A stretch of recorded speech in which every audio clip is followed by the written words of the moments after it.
I'm Sarah Mills. I'm a researcher at the University of Michigan in our Ford School of Public Policy and in the Graham Sustainability Institute.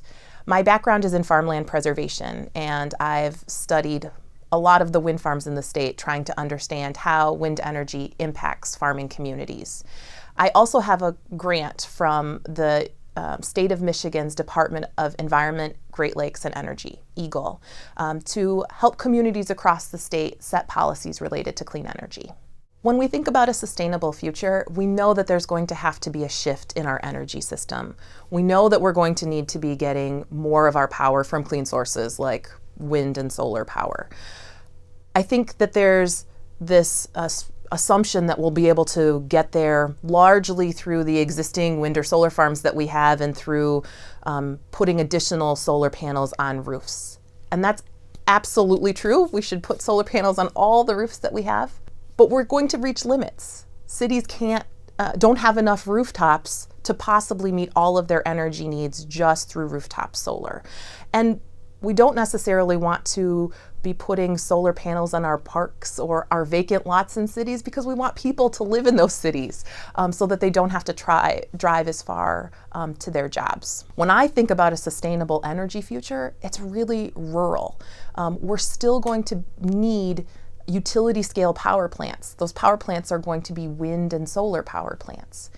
And because wind and solar take up more land area than our traditional fossil fuel power plants, we're going to be looking to rural communities. We can't just decommission a coal-fired power plant or a natural gas plant and put solar panels on that land. Those solar panels aren't going to produce as much power as that coal-fired power plant did. So this is why we're going to need to be shifting our attention to rural communities, because that's where we're going to be placing the power plants of the future effectively.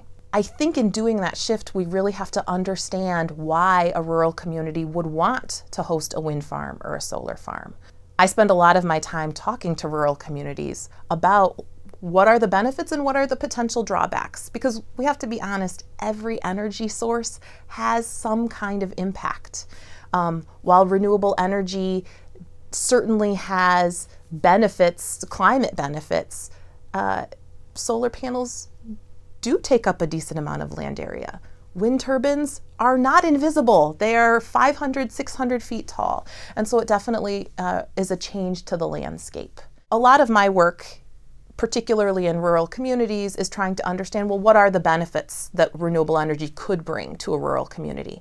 And largely those are economic benefits. I often say that wind and solar energy are one of the greatest economic opportunities that rural communities have seen in decades. Wind and solar developers pay money to landowners who lease their land for hosting wind farms or solar farms. And those landowners can then use that money to reinvest in their property to help weather some of the uncertainties associated with farming.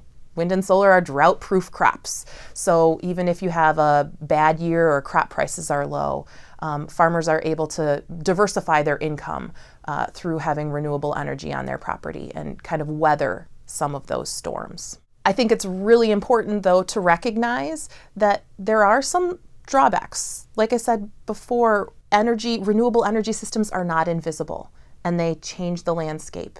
And the solar farms that we're talking about, siting particularly across the Midwest, they could be thousands of acres of land under solar panels. And so I think it's really important for communities to think about whether or not the economic benefits that wind development or solar development bring are in fitting with what their community is interested in. In communities that are really interested in agriculture and remaining rural, wind and solar can fit really well. In those that are trying to attract tourism, there might be some additional trade-offs, or in communities that want to become suburbs, there might be some additional trade-offs that they need to consider.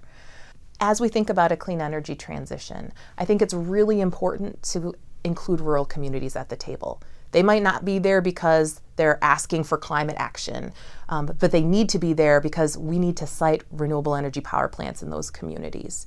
And we need to understand how renewable energy can help them achieve the goals that they're interested in, whether that is economic development and diversification or trying to quell this trend of population loss in rural communities.